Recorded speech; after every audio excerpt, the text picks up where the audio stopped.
Some reminders and hints for factoring trinomials. Remember, you should always look for a common factor first and pull it out if you have one or if you find one, because that will make the rest of the problem easier. Plus, to factor completely, you need to remove that common factor at some point, so why not do it right away? Secondly, just in terms of signs, if your C or your last number here is positive, like here in this second example, plus 15, then you're going to either use two positive factors or two negative factors. So you're going to be using the same sign for the factors of C. And that sign you use depends on the middle term. If your last term C is negative, like in this example, negative 24, then you're going to use one positive and one negative factor.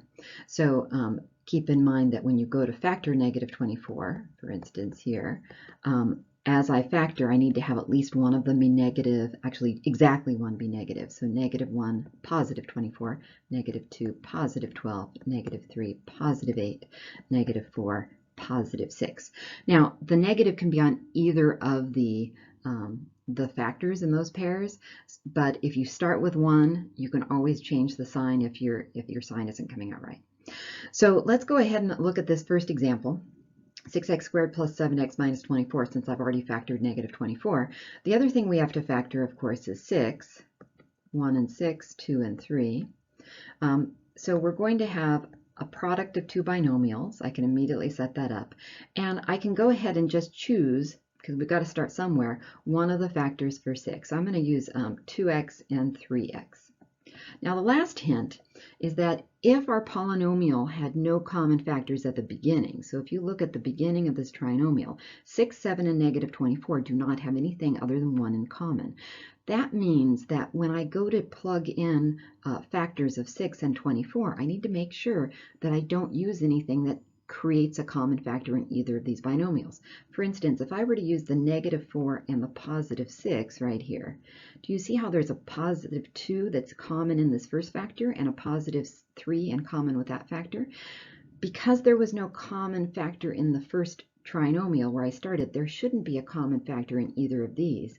And so that can't work even without trying. I don't even need to try it. It's not going to work out if I multiply it out. So when we think about that, and using the 2x and the 3x, if I were to try the 4 and the 6 either direction, I would get a common factor. And with the negative 3 and the 8, as long as I don't put the negative 3 right here, because that would cause a common factor. Instead, I would want to always put the 8 there. So if I try a negative 3 here and an 8 here, no common factor. I would not want to try it the other way around. So you can eliminate some options if you keep this common factor idea in mind. Of course, once we put something in, we need to check it. So the outside gives me positive 16x. The inside gives me negative 9x, and we got lucky here on our second try, basically. We get positive 7x, which is what we wanted in that middle term, so that should be our result. Always go ahead and check it thoroughly once you think you've got it.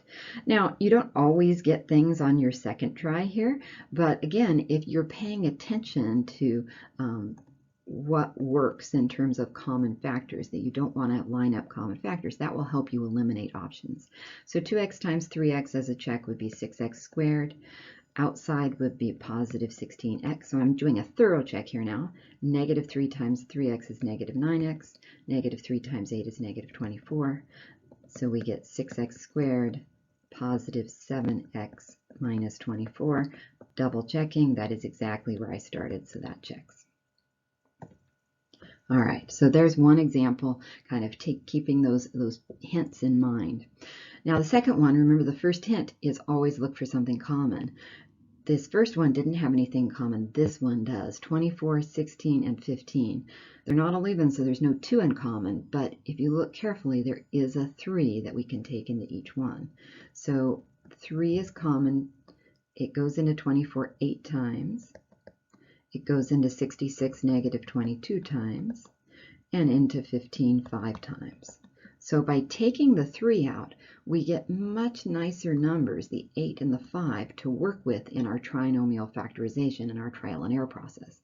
So I'm going to keep the 3 that was there, and I'm going to then take the trinomial into the product of two binomials. So remember, I have an 8, so 1 and 8, 2 and 4, and then my 5, remember how that 5 was positive, but my sign in the middle was negative, so I need to use two negatives.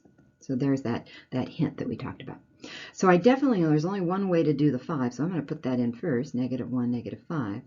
And then I can have several options for 8. The best thing is just to try one of them.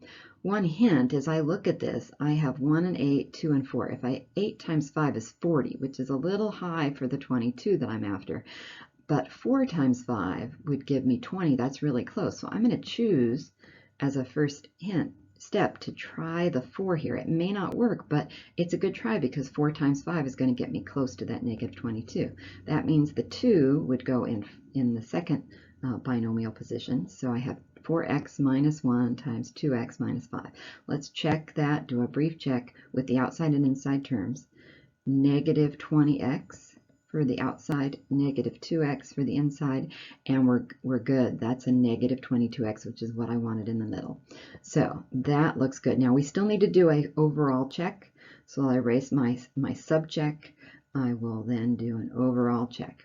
Now to do an overall check when you have a factor like 3 that came out, what we want to do is check the entire multiplication. What I recommend is starting from the left and moving your way right. So start with just these first two. 3 times 4x minus 1. So that would be 12x minus 3. So that becomes your first binomial because we've multiplied the 3 in. Now once the 3 is multiplied in there, it's done. Now you FOIL out 12x minus 3 times 2x minus 5. Never distribute that 3 to the second binomial. The reason you don't is that distribution is always about multiplication over addition or subtraction. You never distribute over to multiplication. So this is multiplication. You're not going to distribute there. So foiling this out, this last statement out that I wrote down, 12x times 2x is 24x squared. The outside terms would be -60x. The inside terms would be -6x. And the last terms would be +15. These two in the middle, I'm running out of room, but we can see that's a -66x. That's exactly where we started up here. So thinking about whether you have a common factor is important for two reasons. It can make the problem easier if you have one, so always take it out. If you don't have one, you shouldn't have any common factors as we saw in your later factorization, so that can eliminate possibilities. So here are two more examples to try on your own. Go ahead and pause the video and then come back and you can take a look at the answers I have.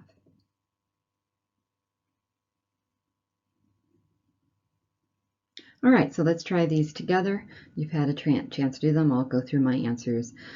So 8x squared minus 29x minus 12. There is no common factor there. 29, the only way to factor 29 is a 1 and 29. So we are stuck using the 8. So I'll factor 8 as 1 and 8, 2 and 4, and the 12, which is negative. Remember, because it's negative, we're going to have one of each sign. -1 and 12, -2 and 6, -3 and 4. So when I go to factor that, I'm going to use binomials. Basically, just choose one of the factorizations for 8 to start with. I'll use 4x and 2x. And then we're going to try the factors of 12. Now, if I start with the bottom one, -3 and +4, do you see how there's a common factor in this last one? That won't work. And if I tried it the other way, and I'm going to write it down just to show you, even though I would probably not write it down myself, but if I put the 4 over here in this location, there's a common factor as well, so that's not going to work.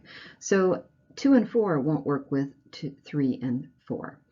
If I tried the 2x and the 4x with the other options, if I try it with the 2 or the 6, either way, 2 and 6 are both even. One of them is going to pair up with these evens as well, so it's not going to be possible because I'm going to have a 2 that's common no matter how I put this 2 and the 6 into here. So 2 and 6 won't work with the 2x and the 4x. And then same thing with the -1 and the 12. The 12 is going to have to be paired up with either 2x or 4x. We can't use we don't need a common factor here because we didn't have one originally. So it turns out 2 and 4, because you're always going to have to pair it with something even, isn't going to work. So the only way to factor this guy is going to have to be with using 1x and 8x. Now remember, 1x is just a way of writing x. So I'm going to take out the 1 there. All right, now let's go back and try options for the 12 again. So I've got 3 and 4. If I put the 3 and the 4 in, I do not want the 4 with the 8 because that would create a common factor.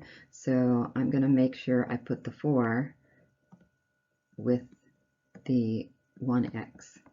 And then the -3 would go with the 8. So that way there's no common factor. Checking this, 32x, oops, I forgot my 2, 32x on the inside, -3x on the outside. That does add up to close to what we need, a positive 29x.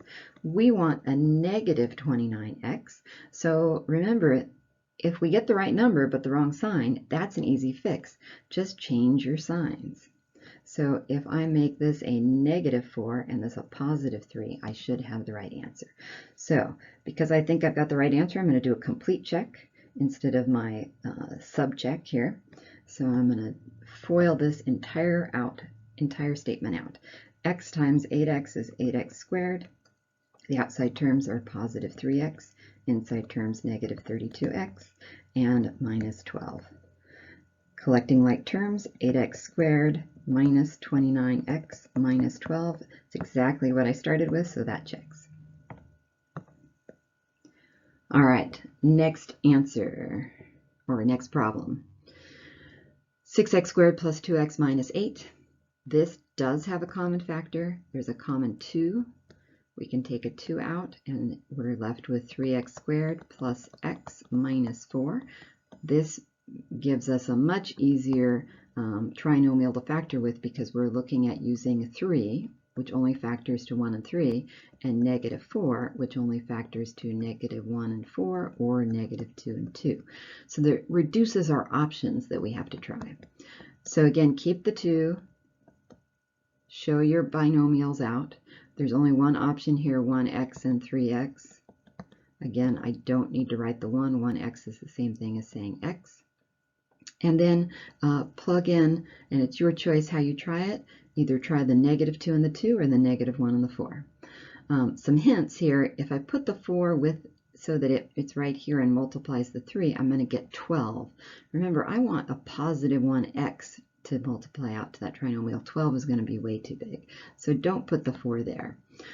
Instead, if you want to try the 4, put it over here so it multiplies the x. That means a -1 there. And actually, that looks like it's going to work because my outside is 4x, my inside is -3x, so that adds up to +1x, which is what we had in the middle term. So that looks good. Again, sometimes your first try is going to work if you use a little bit of logic with how numbers come together. Now I'm going to multiply that out. Remember, if you've got a common factor out front, multiply the common factor by the first binomial first. So 2 times x is 2x, and 2 times -1 is -2. Then take that answer times the third factor. So FOIL this remaining thing out. 6x squared plus 8x minus 6x minus 8. Collecting like terms, we get 6x squared plus 2x minus 8. That is exactly where we started, so that checks. So my final answer here is 2 times x minus 1 times 3x plus 4. And in this first one, my final answer was right here, x minus 4 times 8x plus 3.